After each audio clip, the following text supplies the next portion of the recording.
Hello everyone and welcome to the Drum Rack Buddy by Ned Rush and Isotonik Studios. What is the Drum Rack Buddy?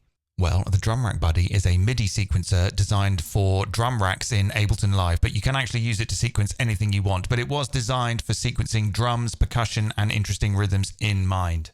It offers 16 tracks of sequencing, and each track by default maps to the 16 default cells of an Ableton drum rack, but you can change those. We'll get more into that later. Each track can be scaled independently of each other and go in whatever direction it wants. And it was designed for very quick and dirty sequencing for percussion, but you can also go quite deep and experimental if you want to. So once you've installed the Drum Rack Buddy and loaded it in and loaded a drum rack of your choice afterwards, you're presented with this big open button. Click it and it will open. Now, if it's a little too big or too small for your monitor, that's fine. You can resize it here with this slider. I'm going to set it to about just slightly less than the default size. So let's work our way from left to right on a single track to explain how it works. First of all, we've got this Trig button, which allows you to audition a cell in a drum rack. So you can see that when I trigger that, I'm triggering this cell here. Above that is the note number that track is going to trigger. So I can actually adjust this. So if I wanted to go to maybe a note higher, I can, which is the same as that one. So you're not tied to just triggering the default 16 cells in a drum rack. You can set these to whatever you want. Then moving along, you've got a mute for that track. This does not mute the actual drum rack. This just mutes the sequence. Then we've got the sequencer. The first page is the steps where you can draw in your steps and delete them. The second page is for velocity. The third page is the chance that the note is going to happen. And the fourth page is for retrigger. Then as we move along here, we've got a direction for that track in terms of which direction the sequencer goes. You can go forwards, backwards, pendulum, or random. Then next to that, you've got the steps or constraints. So this is really only for when you're working on the steps page. When you go to constraints, you can choose which steps are omitted from randomization. So when I hit, if I was to say, turn these ones off and then go back to steps and I hit random, only these ones will get included in the randomization and these ones do not.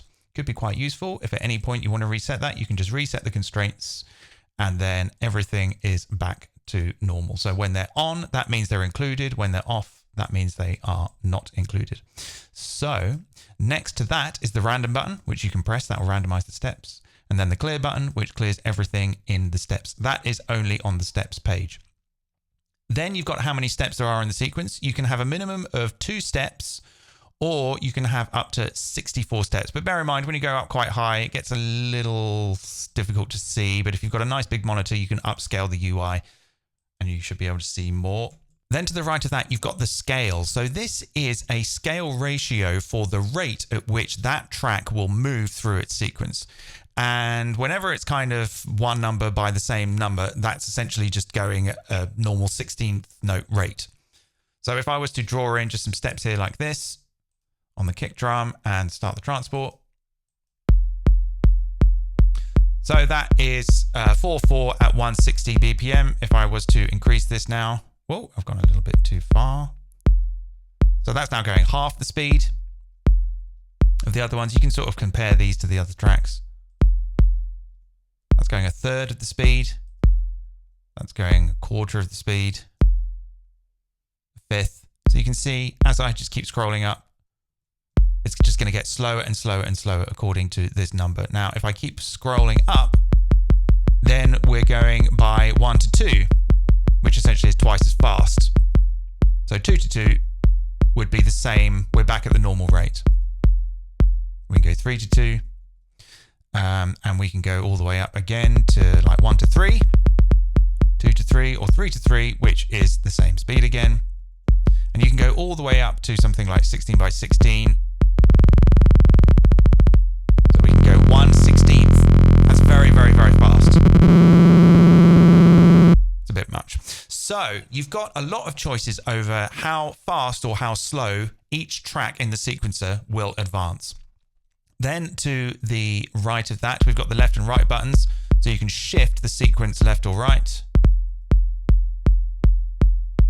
And then to the right of that, finally, we've got the length. This is how long the actual MIDI note will be. So if you're thinking of taking the output of this MIDI sequencer and recording it to another MIDI track, then you will notice the difference when you change these. By default, it's a 16th note, but you can have it to something like a bar if you want. If you're using samples that have like a lot of sustain and the note's getting cut off, then consider changing the note length to something like 1 bar.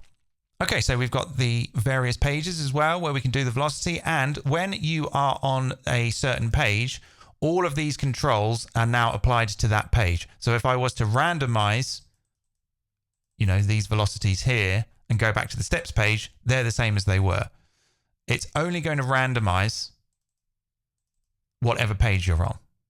Same for the chants. So if I randomize the chants on this track and then go back to the steps, nothing's changed, and same for the velocity, and indeed same for the retrigger. When you're on another page that isn't the steps, then steps are highlighted to show you that there is a step there on the steps page to help you keep track of what's going on in your sequence. And then finally at the top, we've got global controls. So if we wanted all of the sequences to go backwards, we could choose that. We can also, for example, if we've drawn in a load of steps here like this and it's a mess and we don't like it anymore, we can actually clear everything, or we can randomize everything. And again, that is dependent on which page you're on. So if I'm on the velocity page and I randomize all, that's going to randomize everything, but everything on the steps page is the same. Then we've got these min and max buttons. So if you're on the velocity page, you can minimize all the velocities or maximize all the velocities, and that's the same for whatever page you're on. Minimize all the chants, maximize all the chants. Or if you want, you can dial in an exact amount with the set all value here, like that.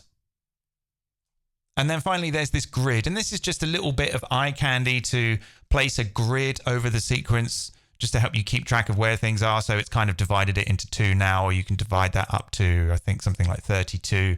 It's just a little visual aid to help you keep track of where things are on the grid. So let's clear it all and make some strange sequences. So let's start by just maybe doing something like this on the kick. Oh, it's going backwards. Let's put it forwards. So let's set all the velocities for the chances down on that track. Okay, so let's draw in the same sequence here on this second track, but have this at something like 17 steps with a scale of, let's say, 14:1. Or maybe 2:4. So you can hear how already we're getting some very strange patterns. Let's put this to 15 steps with a scale of 3:4, 4:3.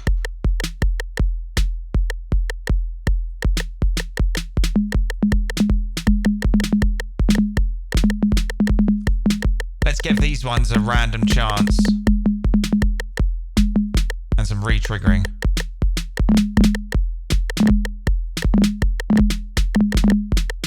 You know what? I've decided I hate that. Let's delete it. Let's see what this one is. Let's do this hi-hat. Let's set this to 18 steps with a scale of 13:2.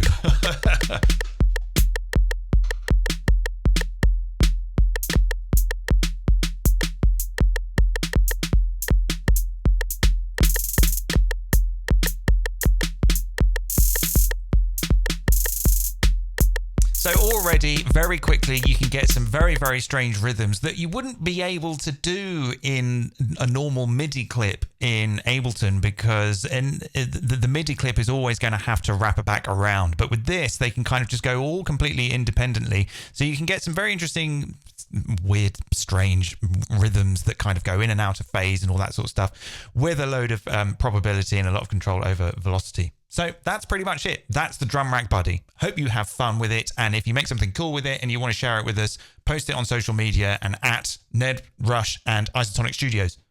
Nice one. See you later. Bye.